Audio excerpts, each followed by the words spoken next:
இப்போ ஒரு குடும்பத்தில் 4 பேர் இருக்கிறாரு, ஒருத்தரை மாத்திரம் நம்ம விட்டுட்டு 3 பேர்கிட்ட மாத்திரம் சொத்துக்களை எழுதி வாங்கிட்டோம்னு வச்சுக்கோங்க. அவர் இப்போ வெளிநாடுகள்லையோ வெளியூர்களையோ இருக்கிறாரு, இல்லை அவரை அவர் குறித்த தகவல்களை மறைச்சே பண்ணிட்டாங்க அப்படின்னா, இப்போ அவர் வந்த உடனே அவருடைய உரிமை நிலைநாட்டணும், நோட்டீஸ் அனுப்புவார், வழக்கு போடுவார் இல்லையா. அவரை கூப்பிட்டு பேசியப்போ உனக்கு உண்டானது என்னவோ நான் அதை கொடுத்துட்றேன், நீங்கள் வாங்க ஒரு சம்மத பத்திரம் எழுதி கொடுங்க, ராட்டிஃபிகேஷன் டீடு சம்மத பத்திரம் எழுதி கொடுங்கன்னு சொல்லி அவர்கிட்ட எழுதி வாங்கிக்கிறது ஒன்று. ரெண்டாவது, ஒரு சொத்தின் மீது உரிமை இருக்கிறதா நம்ம கருதுகிறோம், ஆனால் ஆவணப்படி உரிமை இல்லைன்னு வச்சுப்போம். அவங்க ஆவணத்தின் அடிப்படையில் வாங்கிட்டு இருப்பாங்க, நம்ம வாரிசு அடிப்படையில் உரிமை இருக்குது. இல்லை அந்த சொத்து ரீதியாக ஏதோ ஒரு வகையில் நமக்கு தானாதி வினிமய விக்கிரயங்களுக்கு உரித்தாயின் வாசகம் வரும், புத்திர பௌத்திர பாரம்பரியமாயின் வாசகம் வரும். அந்த வாசகங்களில் நமக்கு ஏதோ ஒரு வகையில் தொடர்பு இருக்குதுன்னு வச்சுக்கோங்க.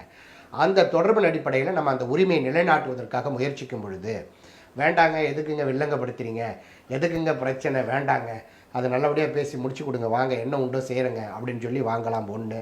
அவங்களுடைய கையொப்பம் பெறுவதற்கு விடுபட்டிருந்தால் அவர்களை அழைத்து பேசி நம்ம துணை ஆவணமோ இல்லை ஏதோ ஒரு ஆவணங்களோ தேவைப்படுகின்ற பட்சத்தில் அவங்கக்கிட்ட அதை எழுதி வாங்கிக்கலாம். அப்படி அவங்க வித்த உரிமையை சம்மதித்து எழுதி கொடுக்கக்கூடிய ஆவணம் தான் சம்மத ஆவணம்.